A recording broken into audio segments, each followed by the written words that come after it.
अस्सलाम वालेकुम। जहांज़ेब अब्बासी एक नए प्रोग्राम के साथ हाज़िर है। आज सुप्रीम कोर्ट ऑफ पाकिस्तान में चीफ जस्टिस ऑफ पाकिस्तान काजी फ़ाइज़ ईसा के ऊपर नियाज़ुल्लाह नियाज़ी की जानिब से एतराज़ आयद किया गया है।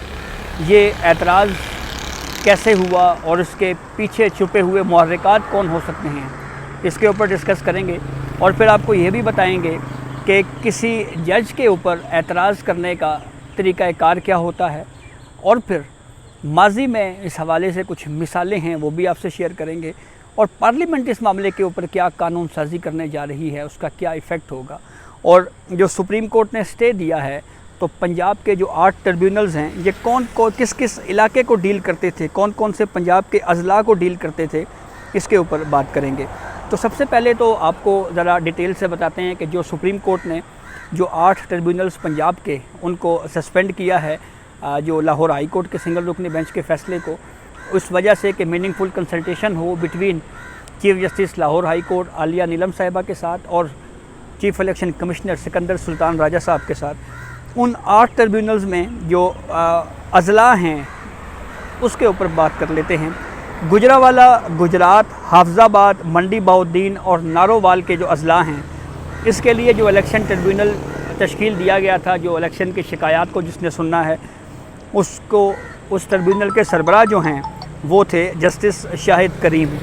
फिर इसी तरह से अगर हम दीगर बाकी अजला की बात करें तो इसमें फैसलाबाद, चनियोट, टोपा टेक सिंह, झंग, पाकपतन, ओकाड़ा, सरगोदा और खोशाब के जो अजला हैं उसमें अगर कोई इलेक्शन डिस्प्यूट है तो उसके लिए इलेक्शन ट्रिब्यूनल जो है वो जस्टिस चौधरी मोहम्मद इकबाल जो है उनको बनाया गया था। फिर इसी तरह लाहौर के लिए जस्टिस अनवार हुसैन को बनाया गया था।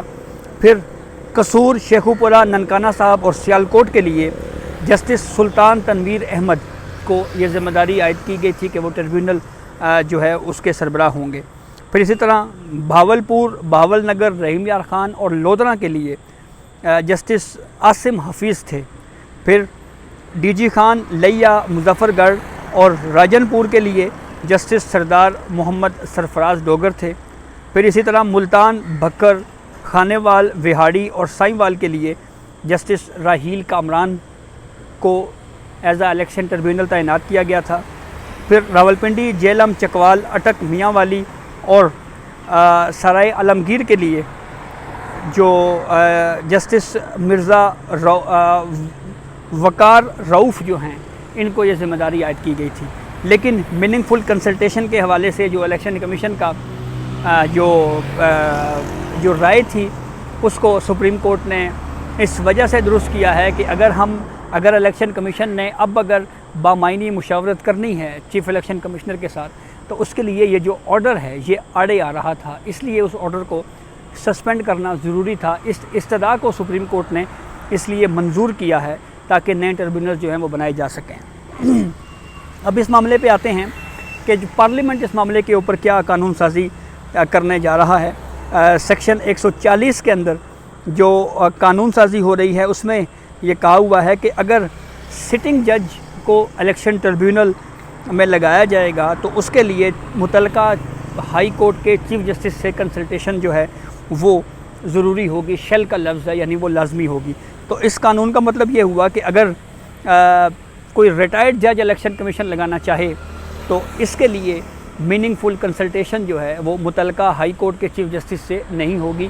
रिटायर्ड जजेस भी तैनात हो सकते हैं और ये पार्लियामेंट का कानून होगा। अगर पार्लियामेंट ने इस कानून को जो है वो मंजूर कर लिया, जो मुमकिन तौर के ऊपर आज ही सेनेट में इस मामले के ऊपर डिबेट होने जा रही है। इसके बाद फिर इलेक्शन कमीशन जो है वो उसके लिए ये ज़रूरी नहीं होगा कि वो रिटायर्ड जज की तैनाती के लिए वो कंसल्टेशन करे किसी भी मुतलका हाई कोर्ट से।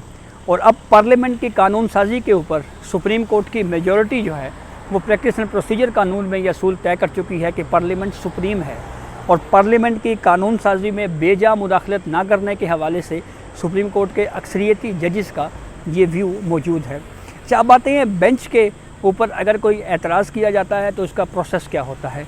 किसी भी बेंच के किसी जज के ऊपर अगर कोई एतराज़ हो तो उसके लिए बाज़ाब्ता तौर के ऊपर दरख्वास्त दी जाती है और उसमें وجوہات بتائی جاتی ہیں، زبانی کلامی کچھ نہیں ہوتا اور ایسے ہی کہ کسی کے دل میں کچھ آیا کہ جی یہ اعتراض ہے تو اعتراض کر دیا جائے.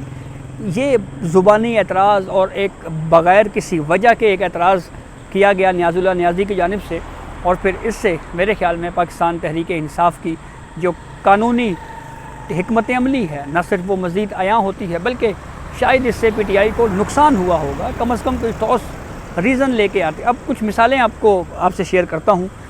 جیسے قاضی فائز عیسیٰ صاحب کے خلاف جب ریفرنس آیا، انہوں نے اس ریفرنس کو اوپن کورٹ میں چیلنج کیا، تو یہ اعتراض ہوا کہ 2 ججز اس کیس کو نہ سنیں، جسٹس اعجاز الاحسن صاحب اور جسٹس سردار طارق مسعود صاحب. جسٹس سردار طارق مسعود صاحب خود ہی الگ ہونے کے لیے جو ہے وہ ایگری تھے، اور جسٹس اعجاز الاحسن صاحب اعتراض کے بعد الگ ہوئے. وہ اعتراض کیا تھا؟ وہ اعتراض یہ تھا کہ اگر جسٹس قاضی فائز عیسیٰ کو اس ریفرنس کے ذریعے ہٹا دیا جاتا ہے تو پھر ان کا جو ٹینیور ہے وہ ان 2 ججز میں تقسیم ہوگا، اعجاز الاحسن صاحب کو اور سردار طارق مسعود صاحب کو. تو اس لیے یہ مفادات کا ٹکراؤ ہے، اس لیے یہ اس بینچ میں نہ بیٹھیں. پھر اسی طرح سے افتخار محمد چودھری صاحب کے اوپر ایک اعتراض ہوا جب یہ کنٹروورسی سامنے آئی کہ ملک ریاض حسین اور ارسلان افتخار کے درمیان کوئی لین دین یا کوئی ڈیل یا کوئی اس طرح کا کوئی سلسلہ تھا. تو وہ کیس کنٹمپٹ آف کورٹ میں جب چلا تو پھر یہ کہا گیا کہ افتخار چودھری اس کیس کو نہ سنے، مفادات کا ٹکراؤ ہے، اس لیے وہ بینچ سے الگ ہو جائیں. ایک طریقہ یہ بھی ہوتا ہے کہ ایک جج کسی معاملے کے اوپر کوئی رائے دے چکا ہو تو وہ بینچ سے الگ ہو جاتا ہے. اس کے لیے بھی بہت سی مثالیں جوڈیشری میں موجود ہیں، لیکن جس انداز میں یہاں پہ اعتراض کیا گیا نیاز اللہ نیازی کی جانب سے وہ بے بنیاد تھا، اور اسی لیے سپریم کورٹ نے اس اعتراض کو رد کر دیا ہے. اچھا، اب آپ کو یہ بتاتے ہیں کہ یہ پلاننگ جو ہے وہ کہاں پہ ہو سکتی ہے، یا اس کی ریزننگ آپ کو بتاتے ہیں کہ یہ کہاں پہ یہ کس کا مشورہ تھا. یہ مشورہ ہمیں جھلکتا ہے شہباز گل کی ایک ٹویٹ سے، اور یہ ٹویٹ شہباز گل 24 جون 2024 کو 2:02 پہ کرتے ہیں. اور اس ٹویٹ میں شہباز گل کیا کہتے ہیں؟ میں نے کور کمیٹی میں عرض کی تھی کہ قاضی صاحب ججی نہیں کر رہے، کھلم کھلا مخالفت کر رہے ہیں، ان کا علاج نیاز اللہ نیازی ہی ہو سکتے ہیں.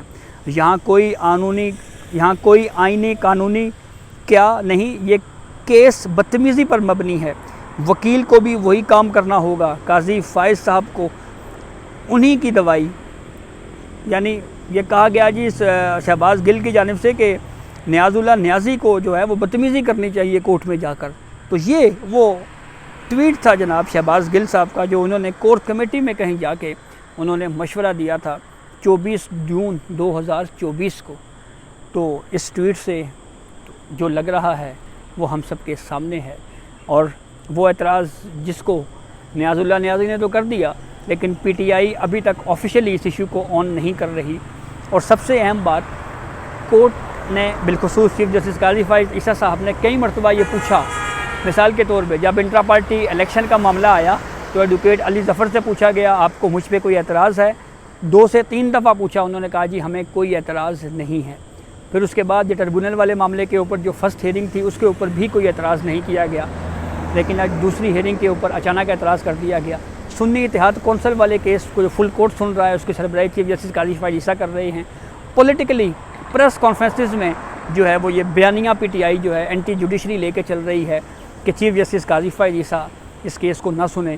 خبریں چھپوائی جا رہی ہیں، سوشل میڈیا کے اوپر ڈیبیٹ ہو رہی ہے، لیکن کورٹ میں آ کے اعتراض نہیں اٹھایا جا رہا. یہ وہ کچھ تضادات ہیں اور جو منصوبے ہیں وہ آپ سے شیئر کیے. اجازت دیجیے، اللہ حافظ.